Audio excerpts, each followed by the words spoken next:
Everything we as human beings have created on this planet was essentially first created in our minds. All that you see, which is human work on this planet, first found expression in the mind, then it got manifested in the outside world. The wonderful things that we have done on this planet and the horrible things that we have done on this planet, both have come from the human mind. So if we are concerned as to what we create in this world, it's extremely important that first of all we learn to create the right things in our mind, how we keep our minds. If we do not have the power to keep our minds the way we want it, what we create in the world is also going to be very accidental and haphazard. So learning to create our minds the way we want is the basis of creating the world the way we want. There is a wonderful story in the yogic lore. On a certain day, a man took a walk. He went for a long walk. Accidentally, unawares, he walked into paradise. Fortunate, isn't he? He just took a walk and he landed up in paradise. After this long walk, he felt little tired. So he thought, oh, I'm tired, I wish I could rest somewhere. He looked around.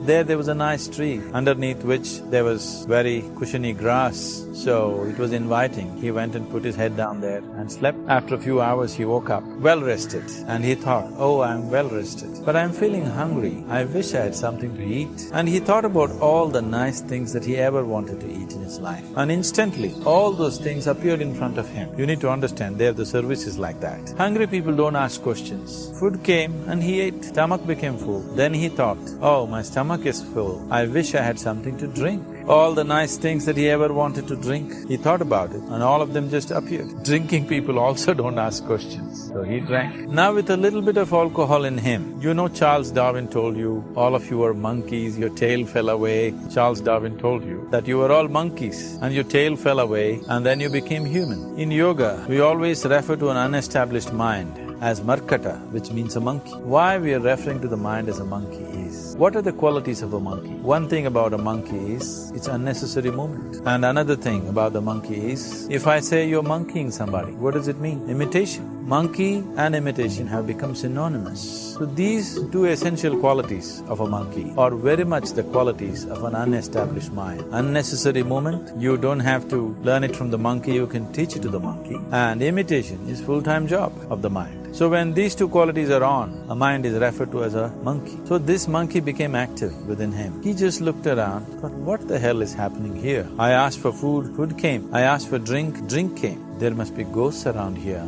Ghosts came. Oh, the ghosts have come, they're going to surround me and torture me, he thought. Immediately the ghosts surrounded him and started torturing him. Then he started screaming in pain and said, oh, they're going to kill me, and he died. Just now he said he's a fortunate being. The problem is he was sitting under a kalpavriksha or a wishing tree. He asked for food, food came. He asked for drink, drink came. He asked for ghost, ghost came. He asked for torture, torture came. He asked for death, death happened. Now don't go looking for these kalpavrikshas in the forest. You can barely find a tree these days. A well-established mind, a mind which is in a state of samyukti, is referred to as a kalpavriksha. If you organize your mind to a certain level of organization, it in turn organizes the whole system. Your body, your emotion, your energies, everything gets organized in that direction. Once all these four dimensions of you, your physical body, your mind, your emotion and the fundamental life energies are organized in one direction. Once you are like this, anything that you wish happens without even lifting a little finger actually. It would help to assist it with activity, but even without doing any activity, you can still manifest what you want if you organize these four dimensions in one direction and keep it unwavering in that direction for a certain period of time. Right now the problem with your mind is, every moment it is changing its direction. It is like you want to travel somewhere and every 2 steps if you keep changing your direction, the question of you reaching the destination is very remote unless it happens by chance. So, organizing our minds and in turn organizing the whole system and these 4 basic dimensions of who you are right now in one direction, if you do this, you are a kalpavriksha yourself. Anything that you wish will happen. But right now, if you look at your lives, everything that you have wished for till now, if it happens, you have finished. Everything and everybody that you have desired for, if all of that lands up in your house today, could you live with that? Once we're empowered like this, it's very important that our physical action, emotional action, mental action and energy actions are controlled and properly directed. If it is not so, we become destructive, self-destructive. Right now, that is our problem. The technology, which is supposed to make our life beautiful and easy, has become the the source of all the problem, that we are destroying the very basis of our life, which is the planet.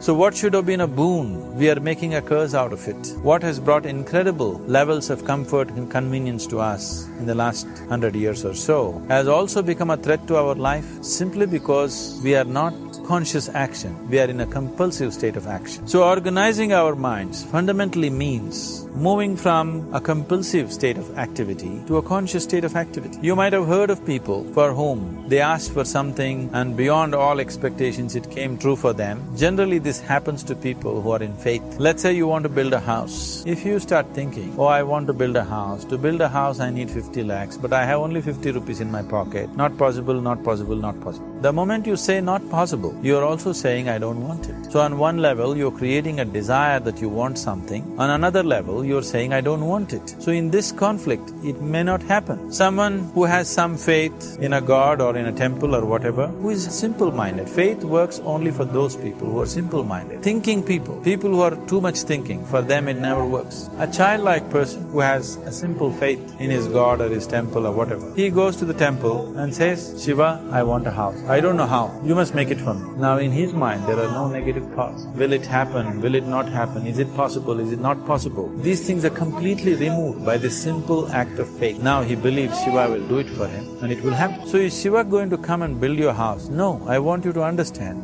God will not lift his little finger for you. What you refer to as God is the source of creation. As a creator, he has done a phenomenal job, there's no question about it. Could you think of a better creation than this? Is it in anybody's imagination to think anything better than what is there right now? So as a creator, he has done his job wonderfully well. But if you want life to happen the way you want it, because right now, the very crux of your happiness and your well-being is this. If at all if you're unhappy, the only and only reason why you're unhappy is life is not happening the way you think it should happen, that's all it is. So if life is not happening the way you think it should happen, you're unhappy. If life happens the way you think it should happen, you are happy. It's as simple as that. So if life has to happen the way you think it should happen, first of all, how you think, with how much focus you think, how much stability is there in your thought, and how much reverberance is there in the thought process will determine whether your thought will become a reality or is it just an empty thought. Or how you do not create any impediments for your thought by creating negative thought process. This possible, is something possible or not possible, is destroying humanity. What is possible and not possible is not your business, it's nature's business. Your business is just to strive for what you want. Right now you're sitting here, if I ask you two simple questions, I want you to just look at this and answer this. Right now from where you're sitting, can you just fly off? You say no. Right now from where you're sitting, can you get up and walk? You'll say yes. What is the basis of this? Why you say no to flying and yes to walking? Because past experience of life. Many times you've gotten up and walked, never did you fly off. Or in other words, you're using the past experience of life as a basis for deciding whether something is possible or not possible. Or in other words, you have decided that what has not happened till now cannot happen in your life in future. This is a disgrace to humanity and the human spirit. What has not happened till now on this planet can happen tomorrow. Human beings are capable of making it happen tomorrow. So what is possible and what is not possible is not your business. That is nature's business. Nature will decide that. You just see what is it that you really want and strive for that. And if your thought is created in a powerful way, without any negativity, without any negative thoughts bringing down the intensity of the thought process, the first and foremost thing is you must be clear what is it that you really want. If you do not know what you want, the question of creating it doesn't arise. If you look at what you really want, what every human being wants is, he wants to live joyfully, he wants to live peacefully. In terms of its relationships, he wants it to be loving and affectionate. Or in other words, all that any human being is seeking for is pleasantness within himself, pleasantness around him. This pleasantness, if it happens in our body, we call this health and pleasure. If it happens in our mind, we call this peace and joy. If it happens in our emotion, we call this love and compassion. If it happens in our energy, we call this blissfulness and ecstasy. This is all that a human being is looking for. Whether he is going to his office to work, he wants to make money, build a career, build a family, he sits in the bar, sits in the temple, he's still looking for the same thing, pleasantness within, pleasantness around. If this is what we want to create, I think it's time we addressed it directly and commit ourselves to creating it. So you want to create yourself as a peaceful human being, joyful human being, loving human being, a pleasant human being on all levels. And do you also want a world like this? A peaceful world, a loving world, a joyful world. No, I want greenery, I want food. When we say a joyful world, that means everything that you want has happened. So this is all that you're looking for. So all that you need to do is commit yourself to creating it, to create a peaceful, joyful and loving world, both for yourself and everybody around you. Every day in the morning, if you start your day with this simple thought in your mind, that today, wherever I go, I will create a peaceful, loving and joyful world. If you fall down 100 times in a day, what does it matter? For a committed man, there is no such thing as failure. If you fall down 100 times, 100 lessons to be learned. If you commit yourself like this to creating what you really care for, now your mind gets organized. Once your mind gets organized, the way you think is the way you feel, your emotion will get organized. Once your thought and emotion is organized, your energies will get organized in the same direction. Once your thought, emotion and energies are organized, your very body will get organized. Once all these four are organized in one direction, your ability to create and manifest what you want is phenomenal. You are the creator in many ways. That which is the source of creation is functioning within you every moment of your life.